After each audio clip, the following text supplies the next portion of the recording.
Halo semuanya, Sotiotu Namo Buddhaya. Selamat datang di podcast kami kali ini. Perkenalkan, saya Darren. Dan saya Malika, kita yang akan nemenin kalian di podcast kali ini. Oke, nah teman-teman, di podcast kali ini kita akan ngobrolin soal demokrasi. Bukan cuma soal memilih, tapi juga tentang karakter, tanggung jawab, dan etika dalam menyampaikan pilihan. Betul banget kok, apalagi kan sekarang cara berdemokrasi itu udah mulai berkembang ya ke arah digitalisasi. Betul, setuju. Seperti yang tadi sudah kita laksanakan juga ada e-voting ya, betul ya? Iya, benar Nah, banget. jadi itu udah salah satu contoh pengembangan dalam cara berdemokrasi. Setuju, tapi menurut Koko sih Alit ya, yang paling penting itu bukan teknologinya, tapi sikap kita dalam menjalani proses demokrasi itu. Apakah kita tuh sudah siap untuk menerima perubahan digitalisasi tersebut atau jangan-jangan malah belum gitu. Oh iya, benar banget. Aku juga setuju sih kok. Topik kita kali ini lumayan menarik ya kok. Jelas dong. Nah, supaya kita bisa memahami lebih dalam lagi nih tentang topik Iya, hari ini. itu dia. Kita di sini sudah mendatangkan narasumber yang Nah, ahli ini dia bidangnya. expert di bidangnya. Expert di bidangnya. Oke. Di sini telah hadir bersama kita Bapak Kori Ayatullah selaku Ketua KPU Kota Tangerang yang akan berbagi pandangan tentang pendidikan demokrasi dan juga demokrasi digital.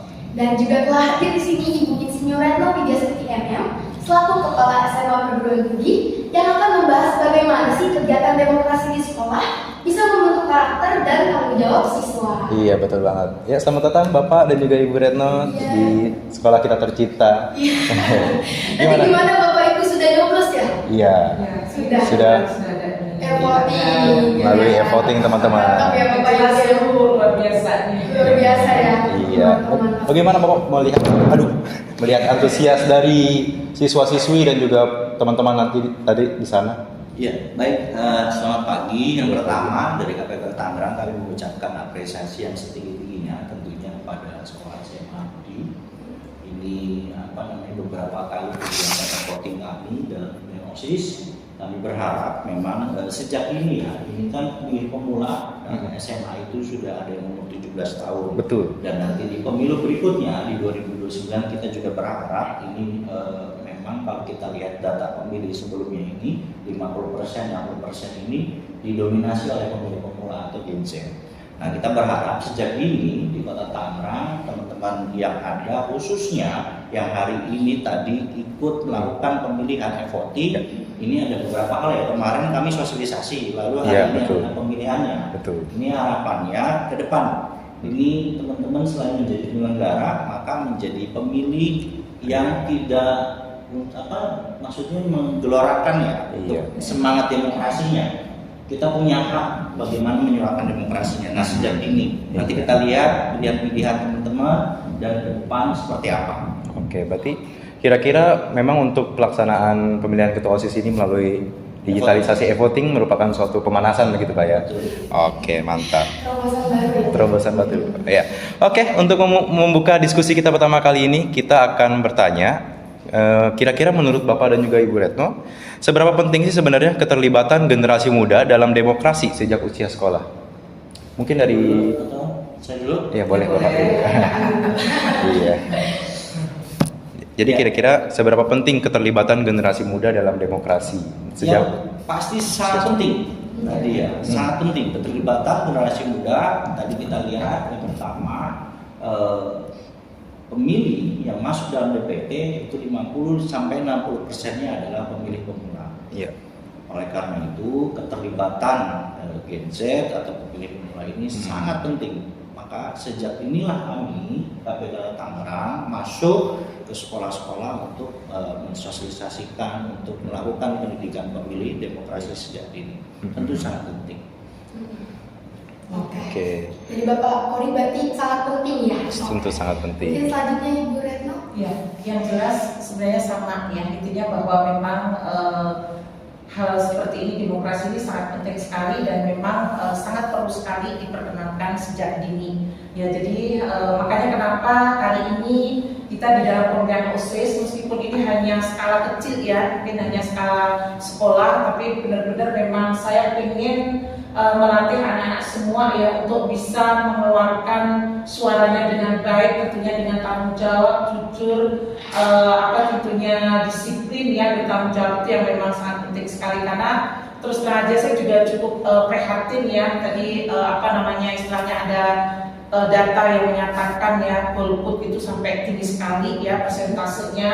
Nah ini kan berarti kemungkinan memang kurang pemahaman ya terhadap pemilihan ini gitu. Padahal satu suara itu bisa dikatakan ya dalam kondisi tertentu itu nilainya akan sangat luar biasa sekali gitu. Makanya disinilah saya tentunya melalui ya pemilihan ketua OSIS ini dan tentunya bekerja sama dengan KPU. Tidak lupa saya juga ucapan banyak terima kasih Bapak terkait dengan kegiatan hari ini yang sudah banyak disupport, didampingi oleh KPU khususnya memang Kota Tangerang dan juga Provinsi Banten.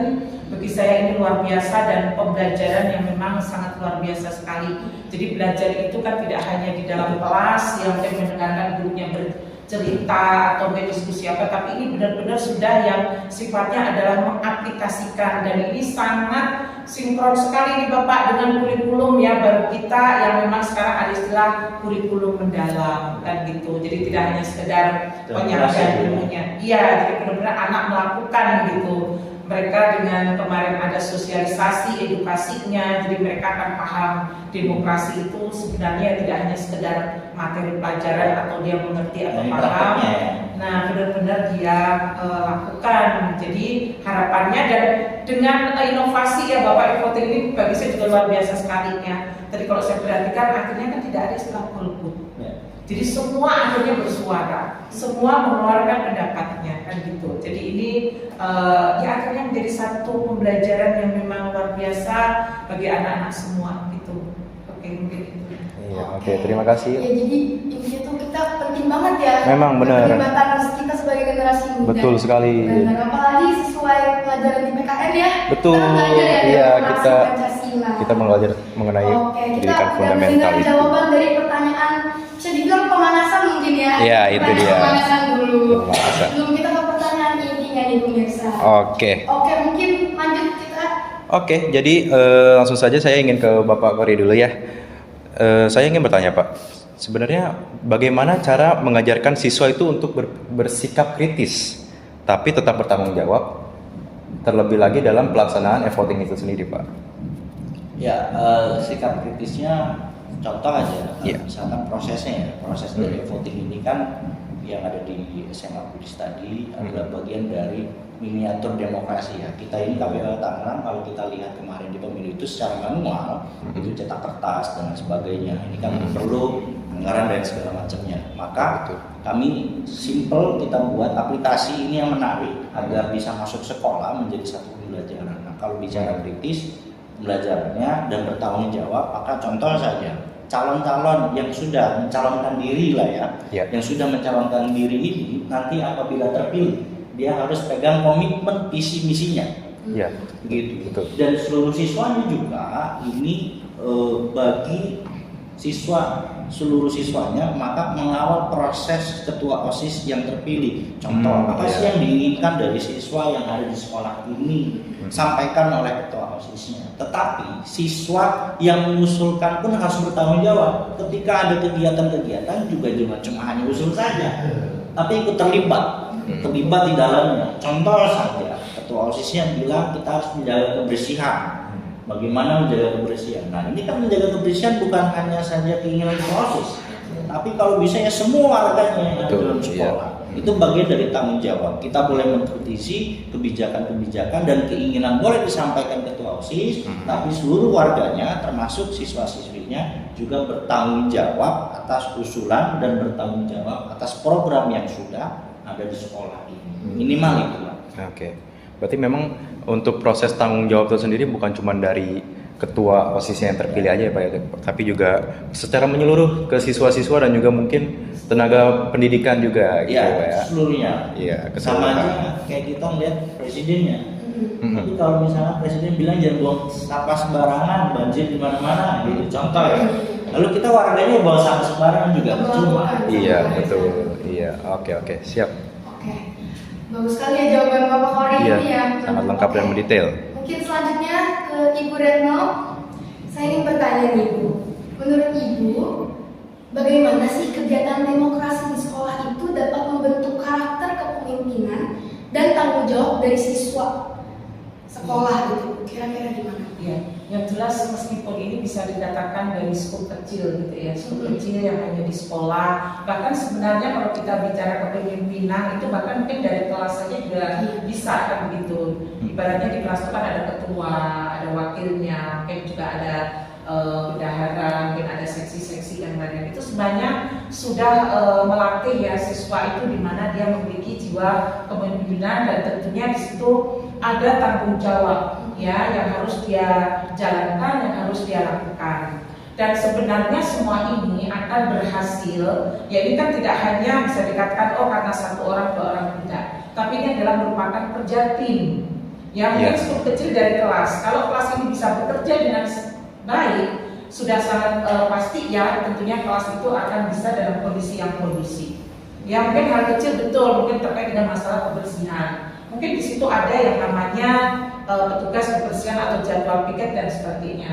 Mungkin jadwal piket sudah menjalankan dengan maksimal, tapi kalau anggota kelas itu sendiri tidak bisa memegang ya komitmen untuk istilahnya bersama-sama, ya nanti teman-teman yang lain bisa semaunya kan gitu, dia mungkin naruh buang atau mungkin sampah bekas makan dia hanya taruh begitu saja. Jadi intinya bagi siswa-siswa atau murid-murid ya dimulai dari hal kecil dulu lah, mungkin dalam lingkup di dalam kelas dulu, tentunya nanti baru melebar lah mungkin di skup yang sekolah, dan harapannya nanti tentunya akan dia bawa ya ke skup lingkungan dia tempat tinggal, dan nanti mudah-mudahan lah ke depan dia mungkin suatu saat menjadi orang yang besar dan mungkin yang memiliki ya posisi atau jabatan, dia bisa menerapkan atau istilahnya menjalankan sesuai dengan apa yang sudah dia pelajari sebelumnya. Ya, yang jelas dari segi kejujurannya, tanggung jawabnya, kedisiplinan itu memang bisa dikatakan sangat penting sekali, dan hal ini memang harus dibentuk memang sejak usia dini. Jadi itu nanti sudah menjadi hal yang biasa, menjadi suatu kebiasaan yang baik. Iya benar Bu. Berarti membentuk karakter kepemimpinan dan tanggung jawab siswa itu sebenarnya bukan cuma dari kegiatan demokrasi aja ya Bu. Betul. Tapi dari hal-hal kecil aja Bu itu bisa. Iya. Oke. Siap. Saya ingin kembali ke Pak Kori nih, Pak. Karena kan kita baru saja mengenal yang namanya sistem e-voting ini ya Pak ya. Itu merupakan suatu terobosan digitalisasi dari yang bagaimana sebelumnya pemilihan secara demokrasi itu dilakukan dengan manual ya Pak ya, dengan kertas sebanyak-banyaknya ya, lalu ada penghitungan manual dan lain sebagainya. Nah, sebenarnya untuk e-voting ini Pak, sebenarnya potensi dan tantangannya dalam penggunaan e-voting ini tuh seperti apa sih Pak? Ya, yang pertama kalau potensi tadi kan sudah dijelaskan, lebih simpel lah ya, lebih simpel dari sebelumnya. Kalau e-voting itu mungkin cetak kertas, dia sudah tidak cetak lagi. Betul. Lalu masuk ke bilik, tinggal masukkan saja kode akunnya atas nama yang bersangkutan, lalu ada keluar calonnya, dia coblos. Kalaupun nanti salah coblos, nanti di pengaturannya itu ada Anda yakin memilih ini. Konfirmasi gitu ya. Kalau misalkan dia yakin maka yes, nanti keluar struk. Sebetulnya ini kan sudah digitalisasi. Kenapa struk ini keluar? Nah, struk ini kan bagian dari bagaimana memberikan kepercayaan kepada publik. Publik selalu bilang kita yang menjadi penyelenggara ini pasti sudah tersetting ya. Siapa yang menang, siapa yang kalah sudah tersetting. Maka keluar struknya itu bagian dari bagaimana memberikan kepercayaan publik. Nah, nanti keluar tuh manualnya. Manualnya itu keluarnya itu angka ya, angka calon yang dipilih 1, 2, 3. Dia tidak keluar namanya yang milih siapa. Oh iya. Setelah keluar nanti dipotong dimasukkan ke dalam kotak. Ini fungsinya untuk apa? Karena voting ini sudah bagian aplikasi sistematis. Ketika selesai memilih, selesai waktunya, dia akan terlihat siapa yang sudah unggul. Jumlah pemilihnya, laki-laki, perempuan, dan sudah unggul siapa sudah terlihat. Kalau dirasa pada saat kampanye misal calon nomor sekian merasa pada saat kampanye banyak orang yang bilang mendukung dia. Begitu pemilihan yang bersangkutan dianggap kok saya kalah. Ya. Lalu yang menang yang biasa-biasa saja. Kita nggak tahu. Lalu buat yang kalah, misal ini alat sudah tersetting lah oleh panitianya. Pembuktiannya gimana?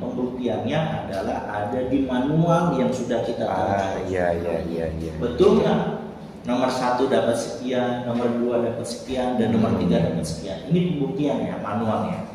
Lalu tantangannya, ini tidak semua wilayah mungkin ya ada akses internet. Oh iya. Kalau pada Tangerang tidak masalah. Contoh saja di Banten, ada di wilayah-wilayah lain, Lebak, mungkin wilayah-wilayah yang kiranya tidak ada jaringan lah ya. Iya, Nah, kurang. kalau di pemilu sesungguhnya, kalau sistem masih banyak kajian-kajian tertentu. Tapi memang kayak alat Sireka dan Sidali, alat daftar pemilihnya itu sudah by system. Kita berharap dengan kemajuan teknologi ke depan, kalaupun ada pemilihan secara langsung menggunakan e-voting, ya masyarakat Kota Tangerang khususnya kaula muda udah nggak kaget lagi lah ya, udah nggak kaget lagi, sudah paham gitulah kira-kira. Oke, tapi kan tadi ada beberapa tantangannya ya Pak, yaitu kurangnya akses internet di beberapa wilayah itu. Bagaimana solusi dari KPU sendiri Pak untuk menanggulangi hal tersebut? Ya kalau kita sih khususnya kalau saya bicara Kota Tangerang ya. Iya, Kalau Tangerang kan kita sudah pasti namanya internet sudah sinyalnya sudah ada semua. Mungkin betul. ya untuk di beberapa wilayah mungkin ini perlu dorongan, artinya kebijakan stakeholder yang lain. Oh iya, Nah, betul. KPU kan hanya menyiapkan perangkat pada proses pemilunya saja. Iya. Tapi kalau perangkat-perangkat lainnya bisa ada dari kementerian-kementerian lain. Kalau ini menjadi nasional ya. Iya. Dan tanggung jawab dari pemerintah yang tugasnya misalkan membuat akses-aksesnya itu supaya bisa masuk ke wilayah-wilayah. Gitu. Oke, emang menarik banget ya teman-teman kalau misalnya kita berbicara mengenai e-voting ini, karena ini merupakan suatu hal yang baru yang sangat amat berguna apabila nanti misalnya kita dalam melakukan proses kegiatan demokrasi ke depannya. Oke. Oke, mantap ya. Jadi mau nanya dikit lagi. Jadi kedepannya ada rencana mau dilanjutkan atau gimana Pak e-voting ini? Ya, kalau ini kan menjadi catatan nasional, artinya saran dan kebijakannya nanti ada pembahasannya di tingkat nasional, keputusannya tingkat nasional, khususnya di Komisi 2 di BPR pembahasannya. Apakah sudah siap kita menggunakan alat teknologi secara nasional atau seperti apa? Paling tidak buat kami pada Tangerang, apapun itu bentuk proses pemilunya yang kami siapkan, masuk misalnya voting. Oke. Yang jelas kayaknya harus ada kerjasama ya Pak ya dari semua segi kan gitu. Karena tentu saja ini satu terobosan yang memang menarik gitu menyikapi kondisi saat ini kan gitu ya, semua memang serba digital dan ternyata KPU sudah menemukan ya satu sistem yang memang ya bagi saya juga luar biasa. Tadi saya melihat di lapangan juga anak-anak cukup antusias kan gitu, jadi selama ini kalau hanya kertas ya biasa aja lah gitu. Tapi ya akhirnya penasaran apa di giliran dia kan gitu. Saya tadi juga ngantri, wah giliran saya begitu sudah ikutin proses ternyata aduh sebenarnya bisa dikatakan mohon maaf sederhana dan ternyata dari hasil memang betul apa yang dikatakan Bapak tadi, mungkin secara komputernya gitu kan itu bahkan sudah ready, sudah langsung, dan seandainya ada hal yang sifatnya pembuktian dan mungkin karena memang menyangkut khalayak ramai sudah siap juga nih dengan fisik yang untuk bukti selanjutnya gitu. Oke, sangat menarik Pak. Oke. Oke, selanjutnya Ibu Retno lagi gilirannya. Tadi rasa penasarannya sudah dijawab oleh Bapak Kori. Selanjutnya Ibu Retno. Oke, jadi digitalisasi dalam dunia pendidikan ini kan lagi berkembang banget ya Ibu, betul ya. Dari kurikulum juga sudah bisa dilihat. Nah, menurut Ibu sendiri, gimana sih Ibu melihat peran digitalisasi dalam dunia pendidikan, khususnya dalam membangun budaya demokrasi di lingkungan sekolah? Iya, yang jelas kalau kita bicara digitalisasi ini memang terus terang aja saat ini akhirnya kan semua mengarah ke situ. Iya. Tapi memang di satu sisi juga perlu berhati-hati. Jadi bukan berarti semuanya kita harus serba yang digital. Ya, yang non digital pun itu juga harus kita sikapi dengan baik. Ya, kemudian kalau di dunia demokrasi ya, yang jelas tadi kita sudah menjalankan suatu praktek ya, praktek demokrasi pemilihan. Kalau kita melihat dari sisi itu ya, kita dari skup kecil, yang jelas ini kan luar biasa ya, satu terobosan yang memang menyesuaikan lah dengan kondisi generasi saat ini gitu. Jadi yang mereka setiap hari pegang HP, ya kemudian tiba-tiba nih kok pemilihan kemudian menggunakan digital. Jadi bisa dikatakan ini menjadi satu terobosan yang bagus dan luar biasa. Tapi sekali lagi kalau kita bicara, kita kaitkan ya di dunia pembelajaran, ya sekali lagi memang digitalisasi ini menjadi segala sesuatu itu menjadi mudah. Ya menjadi mudah dan juga mungkin efisien, tapi sekali lagi semua memang harus disikapi dengan baik, bertanggung jawab kan begitu. Iya benar ya, mungkin kita bisa lihat dari kita sehari-hari aja ya Kak ya. Betul. Kita udah mulai bikin presentasi Iya, semua sudah serba digital dan emang teknologi sudah maju sekarang. Kita harus lebih bijak dalam menyikapinya. Betul banget. Oke. Mungkin selanjutnya kita main game kali ya Kak ya. Main games boleh. Seputar dunia demokrasi ya. dan pendidikan tapi sambil seru-seru. Oke, jadi Disepakati dulu boleh abstain ya. Dan tidak setuju abstain boleh. Gitu, karena kita belum dapat pertanyaannya juga. Iya. Oke, saya coba jelaskan dulu aturan bermainnya kan Pak ya. Jadi nanti kita sebagai host akan memberikan sebuah pernyataan. Misalnya pernyataannya adalah mie ayam lebih enak daripada bakso. Nah, terus nanti Bapak dan Ibu boleh dalam hitungan 1 2 3 setuju atau tidak setuju gitu. Nah, nanti setelah sudah menyatakan setuju atau tidak setuju, boleh disertakan alasannya singkat aja gitu ya. Oke. Boleh lihat untuk pertanyaan nomor 1 nih. Silakan dibacakan Lid. Oke. Pernyataan yang pertama, Bapak Ibu, e-voting lebih efektif dan efisien dibandingkan pemilihan secara manual, sertakan alasan singkatnya. Ya, 1 2 3 setuju. Oke. Keduanya memilih setuju ini ya, lihat ya. Lihat. Mungkin dari Pak Kori dulu boleh? Ya, Kenapa alasannya? Lebih simpel lah ya. Lebih simpel. Cetak kertas gitu ya. Betul, iya sih, setuju sih. Lebih ramah lingkungan juga mungkin Pak ya, karena kan kertas itu bisa dibilang sangat berpengaruh terhadap keseimbangan ekosistem juga ya. Nih, dari hutan, ya. Oke, mungkin untuk Ibu Retno alasannya? Yang jelas realnya di lapangan, ya benar-benar sangat sederhana sekali, simple dan sepertinya memang ya tidak banyak menggunakan kertas. Betul ya, kalau kita kaitkan dengan lingkungan, kita tahu bahwa bahan baku yang pembuatan kertas itu dari pohon, ya. Iya. Hutan-hutan kita udah kayaknya sangat memprihatinkan juga gitu. Ya, jadi betul. sangat setuju. Oke. Selanjutnya Pernyataan kedua, kemudahan teknologi berpotensi menurunkan etika dalam berpendapat. Saya ulangi lagi ya. Kemudahan teknologi berpotensi menurunkan etika dalam berpendapat. Seru ini. Oke, boleh mungkin dipikir-pikir dulu ya. Dipikir-pikir dulu. Udah siap? Kalau sudah siap kita hitung ya. 1 2 3. Tidak setuju.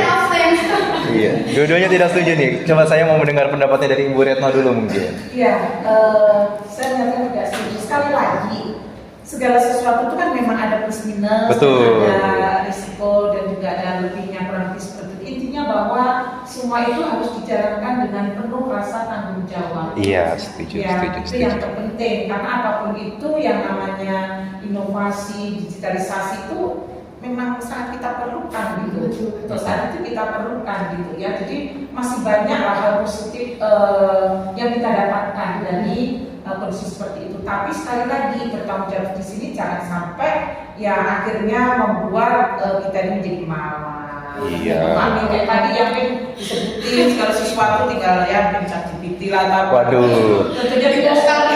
Karena apapun itu mohon maaf karena saya pun juga menjalani kita misalnya mau ChatGPT atau apapun selama itu kan masih perintah dari kita. Iya betul. Ya kalau kita dalam memberikan perintahnya juga nggak maksimal hasilnya pun juga belum tentu gitu. Jadi sekali lagi kembali ke kita lagi gitu. Oke. Saya setuju ya sama Setuju. Retno ya. Oke. Mungkin selanjutnya Pak Kori. Pak Kori silakan.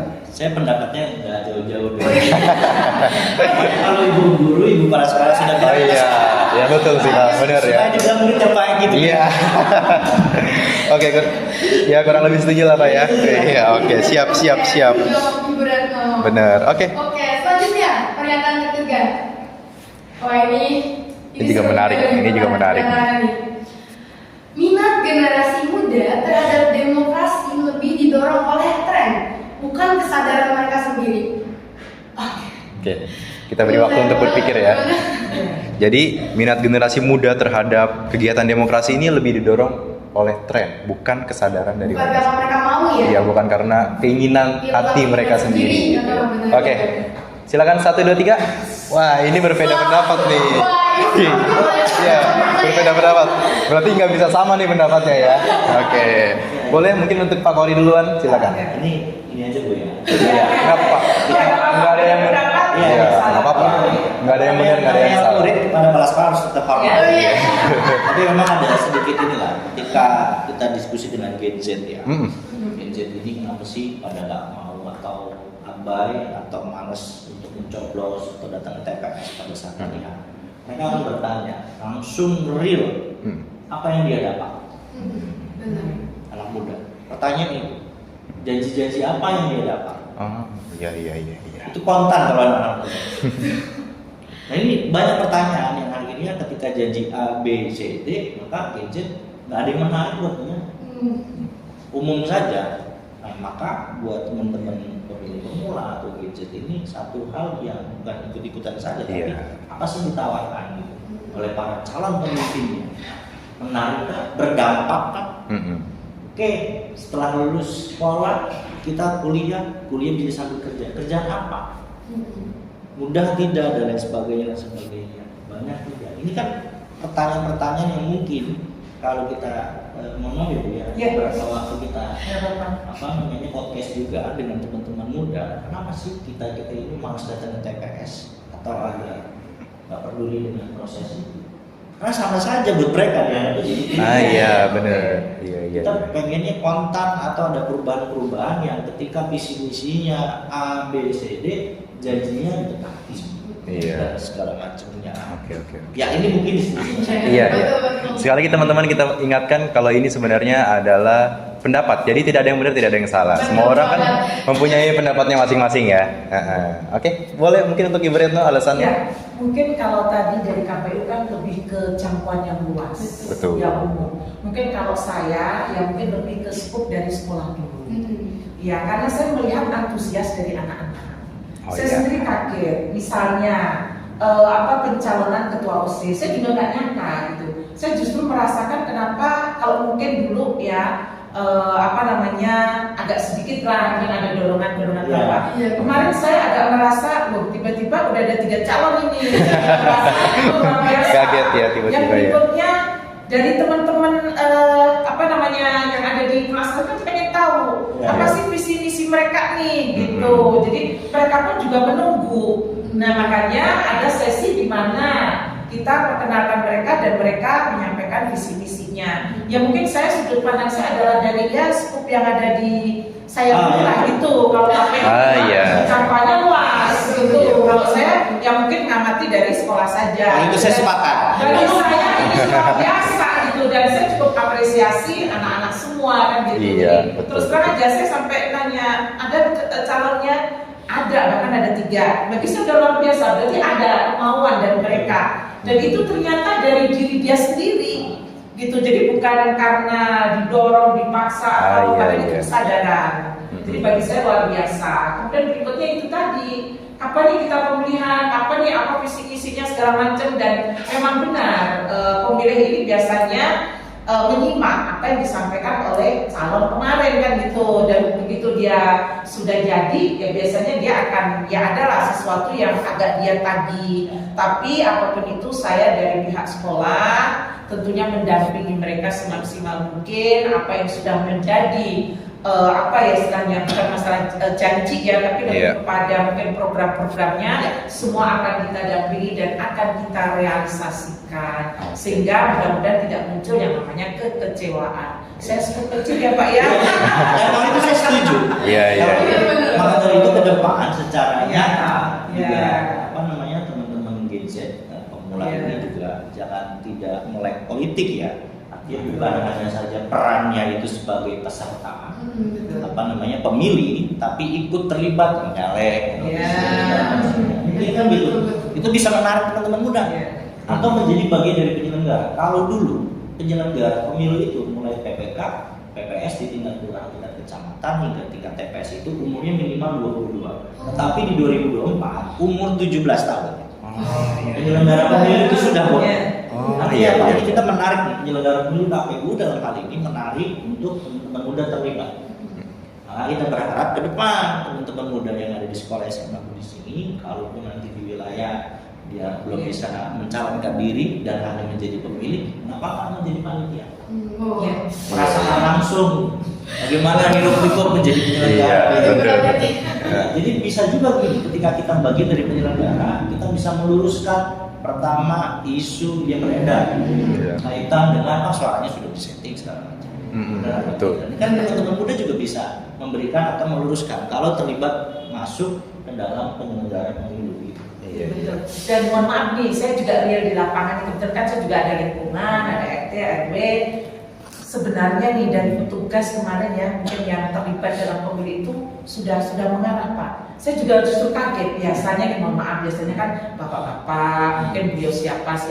Tapi kemarin saya perhatikan kenapa banyak anak-anak gitu yang sudah mulai ikut aktif gitu, itu malah justru menjadi pertanyaan saya gitu. Ternyata ya mungkin saya juga kurang paham, ada aturan kan gitu. Iya betul. Bahkan usia berapa tadi? 17 tahun itu sudah boleh. Nah mudah-mudahan lah kita dari skala sekolah ini bisa menjadi bekal buat mereka.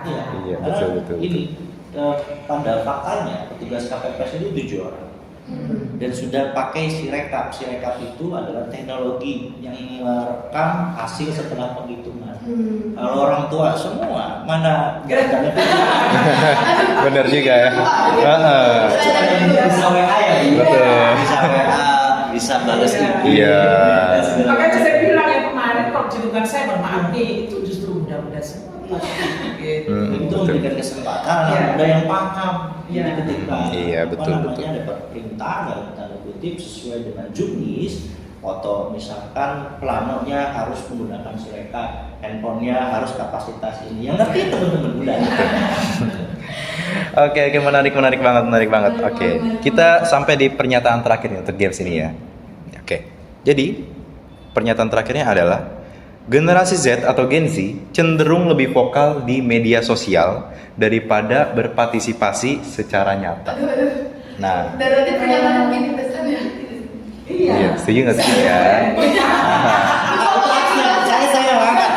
Saya tenang aja ya. Absen aja ya. Oke. Agak takut nih dari dibahas Gen Z terus ya. Gen Z terus ya. Tapi nggak apa-apa, mungkin boleh di-share mungkin Bu alasannya kenapa nih kira-kira mengenai pernyataan ini. Saya dulu. Boleh? Ya. Silakan dulu. Ya sekali lagi ya Pak ya, karena saya juga berkutatnya dengan anak-anak gitu ya. Kita tidak memungkiri satu kondisi-kondisi yang memang masih banyak lah yang harus kita perbaiki dari anak-anak, yang harus kita maksimalkan dari anak-anak. Dan ini kan kita lakukan terus proses pembelajarannya. Gitu. Jadi ya saya juga akhirnya memang tidak bisa menyatakan satu pendapat yang jelas. Kayaknya bisa melakukan. Iya betul. Jadi ya kita mengakui aja lah, karena saya memang ya sekali lagi saya berada di dunia pendidikan, maksudnya di tengah anak-anak memang masih banyak sih yang perlu kita maksimalkan dari anak-anak semua. Oke. Jadi Bapak silakan. Saya nggak harus boleh jauh-jauh. Ini pelanggaran. Makanya cuma tadi aja kita. Ternyata nyambung juga yang tadi berdua. Iya betul. Sama kita. Iya. Ya, ketika menyuarakan di medsos itu ya semuanya nggak ada anak insit lah, pemilih pemula yang berani menyuarakan. Masyarakat secara umum juga bisa di medsos itu menyuarakan. Tapi pernah lihat nggak contoh RT yang muda di Jakarta sampai diundang salah satu gubernur di Jawa Barat? Ya, itu dia punya itu kan menyuarakan di depan umum. Artinya tidak semua kita berikan kesempatan ke anak muda. Coba di wilayah anak muda diberikan kesempatan, tapi anak muda yang diberikan kesempatan juga harus tadi tanggung jawab. Semangatnya, anak muda ini semangat, idenya kreatif dan semangat gitu loh, dan itu harus dipegang. Maka ya dua hal, ada yang misalkan berani menyuarakan secara hanya di medsos saja, tapi apapun itu selagi yang disuarakan adalah positif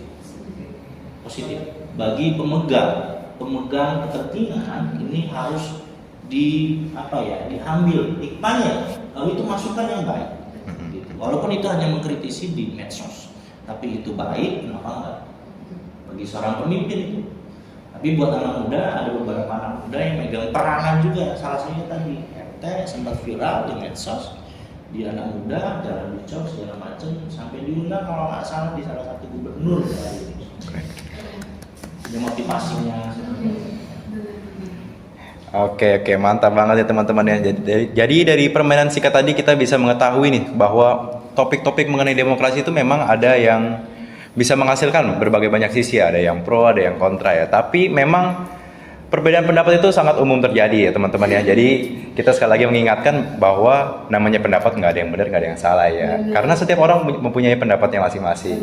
Dan membahas dunia demokrasi digital ya. Betul. Kita nih sebagai anak muda nih perannya penting banget ya. Jelas. Di dunia demokrasi digital ini untuk berkembang. Oke. Sebagai penutup diskusi nih, kita mau nanya kira-kira apa sih harapan Bapak dan juga Ibu terhadap generasi pelajar di era digital dalam menjaga nilai demokrasi? Dari Bapak dulu mungkin boleh. Oke, yang pertama kedatangan kami KPK Tangerang dalam proses e-voting ini tidak berhenti sampai di sini. Nanti juga kita bisa undang teman-teman yang ada di SMA ini datang. Tadi kan pendidikan itu tadi bukan hanya di buku saja Bu. Lalu hari ini kita praktek Kemenopsis, kami juga kantornya itu ada miniatur kepemiluan. Bisa berkunjung, datang, lalu ada nonton sejarah kepemiluan. Dan harapannya makin meningkatkan pengetahuan keinginan tentang demokrasi. Artinya apa? Ketika semakin pengetahuan teman-teman SMA di sini tentang demokrasi, maka ke depan dia punya peranan. Ternyata memang suara kita sebagai masyarakat Indonesia ini penting. Satu suara menentukan masa depan. Kalau semakin kita paham demokrasi, maka keterlibatan ke depan entah menjadi peserta aktif. Artinya peserta aktif ini adalah melihat calon visi misinya, track recordnya. Lalu yang kedua menjadi penyelenggara atau menjadi calon ya, mencalonkan. Nah, semakin anak muda terlibat, maka harapan besarnya negara ini jadi lebih baik lagi. Oke. Untuk Bu Retno mungkin harapannya? Tadi masalah digital ya. Iya. Ya, yang jelas kalau kita bicara digital maka kata-kata bijak itu kan sangat penting sekali. Yaitu yang memang perlu saya garis bawahi, yang perlu maksudnya kalau saya memang dengan anak-anak, nah itu benar-benar yang harus mereka terapkan lah gitu. Karena dengan digital ini ya tadi yang bisa positif bisa negatif kan yang seperti itu. Jadi sekali lagi ya tentunya pergunakan istilah digital ini dengan tanggung jawab ya, dengan bijak. Tentunya sebelum tadi mungkin kalau kaitan dengan medsos dia mengeluarkan pendapat dan sebagainya, ya tentunya dia harus berpikir secara maksimal terlebih dahulu. Ya kalau hal positif itu oke lah, dia mau apa share itu kan hal positif, sehingga bahkan yang malah bisa ya bisa dikatakan bisa memotivasi teman-temannya ya untuk tentunya ke hal yang baik. Tapi kalau yang negatif itu aduh ya mohon maaf, kadang janjian kan nanti ya ketemu di pojokan mana, itulah untuk yang hal-hal yang negatif itu yang terus aja ya saya juga sangat prihatin gitu. Jadi terkait dengan digital, kalau kita kaitkan dengan demokrasi ya yang sudah kita jalankan, yang jelas itu luar biasa. Oke. Kita dapat bonus kipas ini. Oh iya. Boleh Pak kalau mau dibawa pulang. Oke, baik. Terima kasih Pak Kori dan juga Bu Retno atas harapan dan juga tadi pesan-pesannya yang sangat bermakna ya tentunya ya. Dan dari diskusi ini kita hari ini belajar bahwasanya digitalisasi termasuk e-voting itu bukan cuma soal mudah dan cepat, tetapi juga soal kepercayaan, etika dan tanggung jawab dalam berdemokrasi. Betul banget, apalagi ngomongin e-voting ya. Kita nih sebagai siswa tuh harus dibarengi juga dengan pendidikan karakter, Betul. digital dan sikap kritis. Iya, benar Jadi biar banget. terobosan itu menjadi terobosan yang baik juga. Iya, betul. Oke, iya izin Bapak Ibu sebelum kita menutup podcast kita hari ini kita ada tagline. Iya, kita Jadi, ada tagline dulu. iya ada yel-yel ya. Jadi kalau misalnya saya sebut SMA Perguruan Budi, jawabnya sadar dalam memilih, bijak dalam bertindak. Gitu. Sadar dalam memilih, bijak dalam bertindak. Ada gerakannya ya? Iya, ada gerakannya. Latihan dulu kali ya. Jadi kalau saya bilang SMA Perguruan Budi, sadar dalam memilih, bijak dalam bertindak. Oke. Siap ya Bapak Ibu ya. Oke. SMA Perguruan Budi, sadar dalam memilih, bijak dalam bertindak. Oke, tepuk tangan untuk kita semua. Semoga Oke. obrolan hari ini bisa menjadi bekal bagi kita ya, bekal yang baik. Betul banget. Untuk menghadapi demokrasi di era Betul digital. banget. Ya, kita ucapkan juga banyak terima kasih kepada Pak Kori dan juga Ibu Retno, juga terhadap teman-teman yang sudah menonton dan juga menyimak podcast kita sampai selesai. Oke, akhir kata saya Darren. Dan saya Lalita, pamit undur diri. Kurang dan lebihnya mohon dimaafkan. Akhir kata, terima kasih. Sotihotu Namo Buddhaya. Terima kasih. Terima kasih. Dadah.